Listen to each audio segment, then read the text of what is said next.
अऊज़ु बिल्लाहि मिनश्शैतानिर्रजीम बिस्मिल्लाहिर्रहमानिर्रहीम रब्बि इश्रह ली सदरी व यस्सिर ली अमरी वहलुल उक़दतम मिन लिसानी यफ़क़हू क़ौली। बिस्मिल्लाहिर्रहमानिर्रहीम। अज़ीज़ान मोहतरम, आज का मेरा मौजू है कि मौला हुसैन को जिस्मों और उम्रों की ज़रूरत नहीं, मौला हुसैन को ज़िंदा और पाइंदा दिलों की ज़रूरत है जो रूह ला इलाहा इल्लल्लाह से जुड़ जाए। क्योंकि कई ऐसे लोग हैं कि जो डिप्रेशन में मुब्तला हैं और इसकी वजह से इनके दिल ज़िंदा और पाइंदा नहीं रहते। डिप्रेशन की वजह क्या है? मासूम फरमाते हैं कि 3 तरह के ख़ौफ इंसान को अफसरदा कर देते हैं, इंसान की ज़िंदगी को बेजान बना देते हैं। ये 3 बीमारियां हैं जो अगले को नहीं बल्कि ख़ुद को नुकसान पहुंचाती हैं। मासूम फरमाते हैं कि सबसे पहला है बुग़्ज़। बुग़्ज़ इंसान को कभी भी अंदर से सुकून में रहने नहीं देता।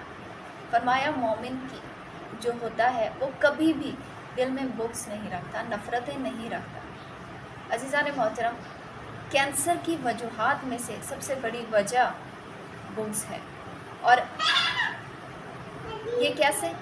वो इस तरह कि इससे नेगेटिव सेल्स जो हैं वो बॉडी में आते हैं और बंदे को कैंसर कर देते हैं। इसकी दूसरी वजह है हसद।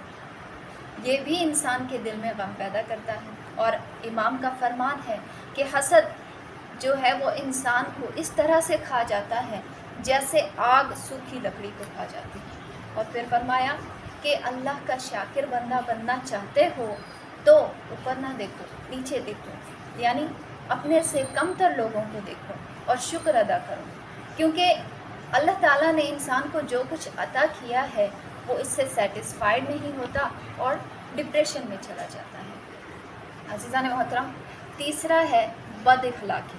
बद इखलाक बंदा जो है वो भी कभी खुश नहीं रहता, बेसुकून रहता है। इसलिए खुश इखलाक बनना बहुत ज़रूरी है। और मौला अमीरुल मोमिनीन अलैहिस्सलाम फरमाते हैं कि मेरे शियों की एक निशानी ये है कि इनके चेहरों पर हमेशा मुस्कुराहट रहती है। और फिर कुरान भी कहता है कि मुरझाए हुए चेहरे मत बनाया करो, खिले हुए सुकून वाले चेहरे बनाओ और निस्बत सोच रखो। अज़ीज़ान मोहतरम, ये मौला ने इसकी मिसाल भी दी है। यानी मौला ने फरमाया कि मोमिन की मिसाल जो है वो शहद की है। अब मौला ने शहद की मिसाल क्यों दी है? क्योंकि शहद जो होता है वो ज़ातन खुद भी मीठा होता है और जो इसे चखे वो भी मीठा बन जाता है। तो अज़ीज़ान मोहतरम, ये 3 चीज़ें ऐसी हैं कि जिन पर इंसान काम करे तो उसका दिल ज़िंदा और पाइंदा हो जाएगा। और जब उसका दिल ज़िंदा और पाइंदा हो जाए तो वो ला इलाहा इल्लल्लाह से ऐसे जुड़ जाता है जैसा कि मौला हुसैन चाहते हैं, क्योंकि मोमिन का दिल अहले बैत का घर है।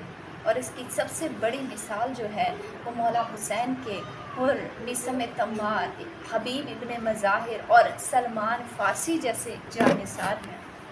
अज़ीज़ान मोहतरम, जब इंसान का दिल ज़िंदा और पाइंदा हो जाए तो उसकी रूह ला इलाहा इल्लल्लाह से कैसे जुड़ जाती है और उसका दिल जो है वो अहले बैत की मोहब्बत से कैसे सरशार हो जाता है।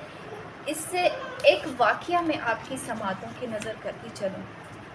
अज़ीज़ान मोहतरम, तेहरान में एक मोहल्ला है दौलताबाद। दौलताबाद काफ़ी बड़ा मोहल्ला है। तकरीबन आज से 40 साल पहले का ये वाक़या है कि दौलत आबाद में उस ज़माने में दौलताबाद की एक अंजुमन थी और उस अंजुमन में सिर्फ जवान 5000 थे। 12000 का मजमा एक अंजुमन में बैठा करता था। इतना बड़ा मोहल्ला है दौलताबाद। और अज़ीज़ान मोहतरम, इसी दौलत आबाद में एक शख्स रहता था जिसका नाम था कासिम। उसकी गोश्त की दुकान थी और उसको कासिम जेगाराकी कहा जाता था। कासिम का आलम ये था कि उसके हाथ में जो है वो 24 से 8 घंटे चाकू रहता था, छुरी रहती थी, क्योंकि उसकी गोश्त की दुकान थी। अज़ीज़ान मोहतरम, कासिम पर ना जाने कितने कत्ल के इल्ज़ामात थे। उसके ऊपर उस पर हर तरह की पस्तियाँ, बुराइयाँ और ख़राबियाँ थीं उसमें। यहाँ तक कि उस मोहल्ले में جب بھی کوئی برا کام ہوتا تو سب سے پہلے قاسم کا نام لیا جاتا تھا۔ تو عزیزان محترم، انسان کتنا بھی پست ہو جائے لیکن اللہ تعالیٰ اس میں کوئی نہ کوئی اچھائی ضرور ڈالتا ہے، اور کب وہ اچھائی اوپر آ جائے اور برائی دب جائے نہیں کہا جا سکتا۔ عزیزان محترم، قاسم کے اندر بھی کہا جاتا ہے کہ بہت ساری برائیاں تھیں، لیکن نہ جانے اس کے اندر کیا جذبہ، کیا خوبی تھی۔ بہرحال 29 ذی الحج کو قاسم نہا دھو کر پاک صاف کپڑے پہنتا اور مسجد میں جا کر نماز ادا کرتا تھا اور اللہ تعالیٰ سے دعا کرتا تھا اور کہتا تھا کہ خدارا اب میں توبہ کرتا ہوں اور ان آنے والے 12 دنوں میں کوئی گناہ نہیں کروں گا، اس لیے کہ یہ مولا حسین کے دن آ گئے ہیں، اور اسی چیز نے نجات دلائی۔ عزیزان محترم، قاسم جسامت میں بہت طاقتور انسان تھا۔ ایرانیوں کے جو علم ہوتے ہیں وہ بہت بڑے اور وزنی ہوتے ہیں، انہیں ایک عام انسان جو ہے وہ اکیلا نہیں اٹھا سکتا۔ قاسم بہت طاقتور تھا، تو دولت آباد کا جو سب سے بڑا علم، سب سے زیادہ وزنی علم جو تھا وہ سوائے قاسم کے اور کوئی نہیں اٹھا سکتا تھا۔ عزیزان محترم، جب قاسم پاک صاف ہو کر، پاک صاف لباس پہن کر جلوس میں آتا تو تمام بزرگ جو ہیں وہ اسے علم اٹھانے کے لیے دیتے تھے۔ عزیزان محترم، اب ہوا یہ کہ اس امامیہ انجمن جو ہے اس کے جو علماء اور بڑے لوگ تھے، بزرگ تھے، انہوں نے محسوس یہ کیا کہ ہمارا یہ جو مجمع